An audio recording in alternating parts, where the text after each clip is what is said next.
14 freaking years. That's how long it's been since Skyrim was released.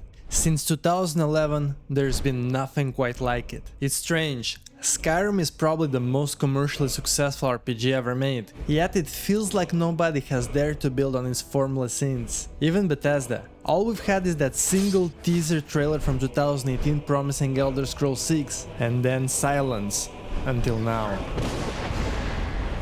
I used to dream of it, but for all these years, I've never been the ruler of my own dreams. Wake up. We're here. You were dreaming. And then I would wake up and hope that it was just a dream. It's 2025, and we're finally getting games inspired by Elder Scrolls. But first, what makes a great Elder Scrolls game? There is a lot that makes the series special, from world building and lore, to music and that exhilarating sense of adventure that makes you want to explore. Dungeons, dragons, caves, magic, but the most important element is immersion. Skyrim might have okayish combat, and its writing may feel a bit bare-bones by modern standards, but the world still feels magical and alive. There is a unique sense of wonder that few games can match. There is also this odd attention to detail in things that might seem not important. Interactions with objects in the world, NPCs' daily routines, physics, weather, day and night cycles, that makes the world believable. Add to that a unique sense of freedom. It's easy to start the game and within the first hour forget the main quest entirely and follow a completely different storyline. That makes your playthrough uniquely yours. Even as a single player game with pre-written quests, your experience always feels personal. And I won't even get into the game's amazing community and endless replayability with mods. That's a level of freedom and creativity unique to these games. That, I think, is what makes Elder Scrolls games so special. The combination of freedom and immersion that feels almost impossible to replicate. However, a few games might have actually succeeded. What is the tone of the game? How does the player feel about the world they're in? You know how every Elder Scrolls game has an amazing opening soundtrack that sets the tone for the entire adventure? Tainted Grail nails that. From the first few minutes, I felt like I was stepping into something special. Honestly, I didn't expect much from Tainted Grail: The Fall of Avalon. I hadn't seen much marketing for it and never heard about the developer. But as soon as I started playing, it pulled me in. On the surface, imagine if Dark Souls and Elder Scrolls had a child. That's Tainted Grail. It plays a lot like Elder Scrolls, but the aesthetics and art design were inspired by Dark Souls. It's made by an indie Polish studio Questline and published by Awakened Realms. Tainted Grail is based on a universe that began as a successful board game pitch on Kickstarter. That success grew into two games, Tainted Grail Conquest, a roguelike deck builder, and the more ambitious open-world RPG Fall of Avalon. It launched in early access in March 2023 and fully released in May 2025. The game was developed by an estimate 50-person team, pretty small for an ambitious open-world RPG like this. Its world is a unique take on King Arthur's legend, set 600 years after his conquest of Avalon. Strange magical beings called Fort Dwellers once lived there, but Arthur fought them off. The land prospered until a mysterious fog called the Weirdness appeared, consuming villages and driving people mad. Like every Elder Scrolls game, you begin as a prisoner, a blank slate to build your character however you want. Okay, I've had enough of you.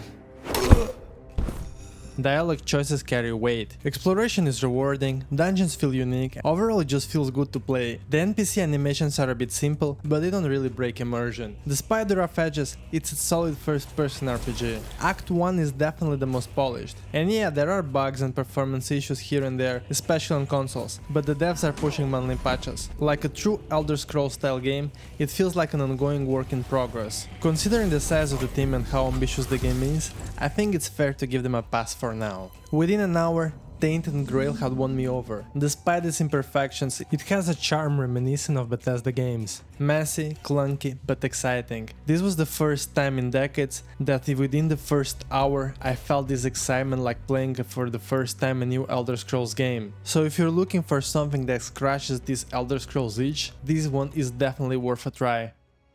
In the world of role-playing games, few studios carry as much weight as Obsidian Entertainment. For years, they operate independently, often struggling to survive, yet consistently managing to pull off miracles with limited resources. That changed in November 2018. We're also very happy to announce that we will be acquiring Obsidian Entertainment in Irvine, California. Suddenly expectations shifted. People started anticipating more ambitious projects than what an indie studio could usually deliver. In 2020, at the Xbox showcase, they revealed the teaser trailer for Avowed. I think it was the most hyped trailer of the whole event. And that made sense. If Obsidian, with limited time and resources, could make Fallout New Vegas, then what could they do with the proper funding for their own take on Skyrim? The trailer made it look like a darker, more serious RPG. I believe that this will be Obsidian's most ambitious project, their first large-scale game, free from financial constraints and backed by a major publisher, all set in Eora, the same world as Pillars of Eternity from a first-person view. For me, that sounded like a dream game. Finally, in 2023, another Xbox showcase gave us a new gameplay trailer, but it looked nothing like the first. People don't like you very much, do they? The tone was brighter, the colors were more vibrant compared to the original, the art direction had also this very bright plastic feel. It just felt like a completely different game. That doesn't mean Avowed is bad, it's just a different game from the initial expectations. However, from that trailer onward, the whole marketing campaign felt like Obsidian was trying to lower expectations. They explained that Avowed was never meant to be a massive Skyrim-like, but a smaller, more focused game. The class system from Pillars will be reduced to 3 branches, there will be only a few companions, the only 2 playable races will be elves and humans. Overall, the whole marketing focus was more on what wouldn't be in the game rather than what would. They also emphasized combat over story and world building, which is unusual for an Obsidian game. So how's the game?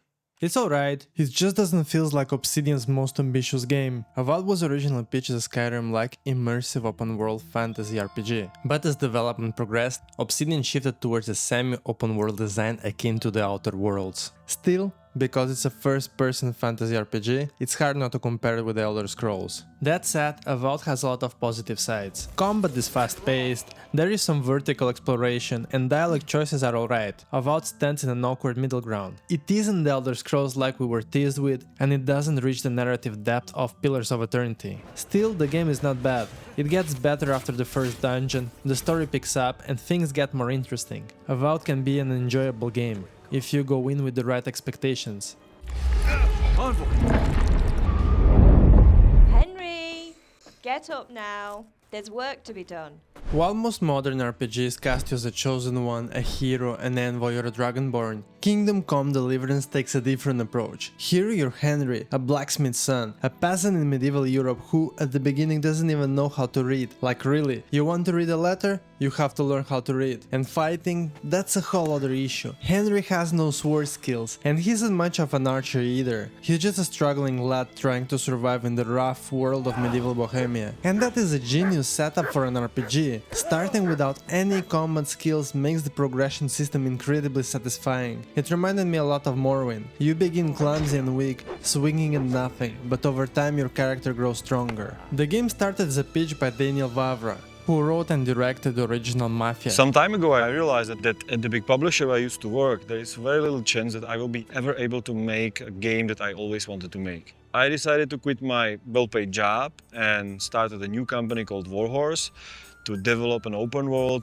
medieval, realistic RPG called Kingdom Come Deliverance. Pitching Kingdom Come Deliverance wasn't easy. It went through multiple rounds of funding, and at one point the team nearly had to abandon the project. A private investor, Czech entrepreneur Zdeněk Bakala, stepped in to fund the prototype. Even after completing it, when it came time for the next round of funding, other potential investors still didn't fully grasp the concept of the game. So Warhorse turned to Kickstarter in 2014, not to fully finance the game, but to prove them that there was an audience for KCD. The goal was 300,000, around 6% of the estimated originally 5 million budget. Only on Kickstarter they raised over $1 million. The first game released on February 13, 2018, with a final budget of 36.5 million including marketing. By November 2024, it had sold 8 million copies and even surpassed in its peak Skyrim Steam player count. Warhorse was acquired by THQ Nordic in 2018, which initially worried me. Independent studios often lose their spark post-acquisition, but Warhorse proved me wrong.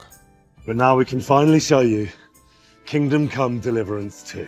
On February 4, 2025, KCD2 was released. The development team had doubled in size since the first game. It was the dream project, a chance to realize the original vision from the first game without budget constraints. According to Daniel Vavra, KCD2 set the world record for the largest video game script, with 2.2 million words. For comparison, Baldur's Gate 3 previously held the record at around 2 million words. Kingdom Come Deliverance and its sequel are both exceptional. The first one is clunky and takes time to get used to, but it's absolutely worth it. What makes them stand out is the attention to detail, learning skills, historical accuracy, and a reactive world. NPCs follow daily routines, notice your clothing, hunger, and even hygiene. Yes, hygiene matters. Walk around filthy and NPCs will call you out on it. There is also a lot of creativity in how you approach quests. There is a real sense of urgency. You cannot just agree to a quest and ignore it for a long time. Most likely the NPC will leave without you. Choices feel meaningful. Both games can also be punishing, especially with a limited save system. It's frustrating at times, but it does make every choice carry more weight and prevents constant save scamming. You think twice on how you're approaching a quest,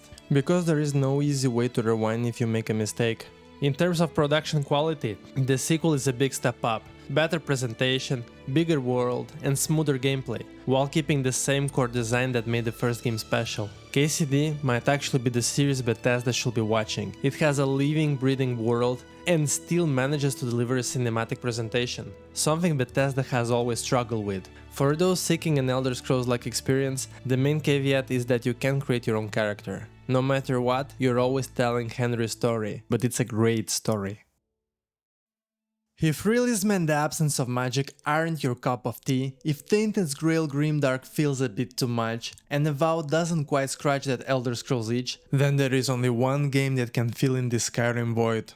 Oblivion. 2025 has brought us Oblivion Remaster. The first rumor started back in 2023 when Microsoft's acquisition of Activision was dragged into never-ending legal battles. During those proceedings, internal documents were leaked, one of them revealing an Oblivion Remaster originally planned for 2022. From there, it turned into one of those always rumored, never confirmed things. Honestly, I didn't believe it was real until the very end, but I was wrong.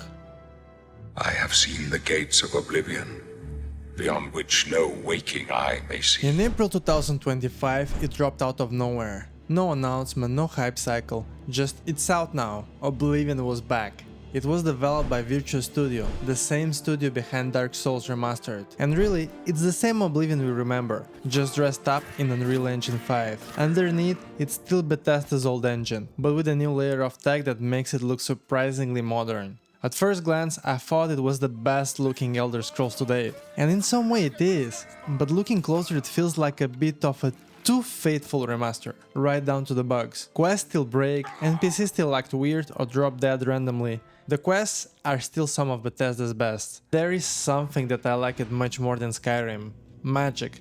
You can actually create your own spells. Unfortunately, they didn't fully fix Oblivion's infamous level scaling system. If you played the original, you'll remember this. You could level up, get in rare high level gear, and still get wrecked by sewer rats. The system made the world feel bizarre, but from what I know, you still can get the same bizarre results in the late game. The timing is also a bit rough. 2025 was supposed to be the big year for Sky Oblivion, the massive fan project that has been in the works for over a decade. Hard to compete when an official remaster drops first, but hey, more Oblivion is never a bad thing.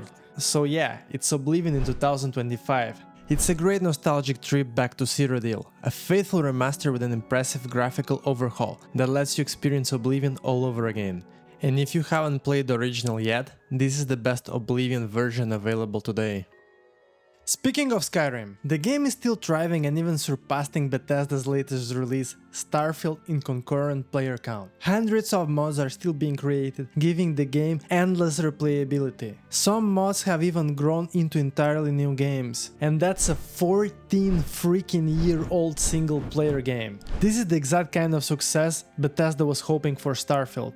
However, since Starfield's release, there's been a growing sense of concern about the future of the Elder Scrolls. Starfield tried to bring back some role-playing mechanics and place more emphasis on quests, some of which were generally good, but it was a massive step backwards in terms of exploration. All of this raises the question: did Skyrim set the bar so high that even Bethesda can't surpass it? Either way, it's been a long wait for a new Elder Scrolls game. The good news, new studios are stepping in. Developers willing to take the Elder Scrolls formula and put their own spin on it, creating new worlds, mechanics, and ways to add depth to the open world experience.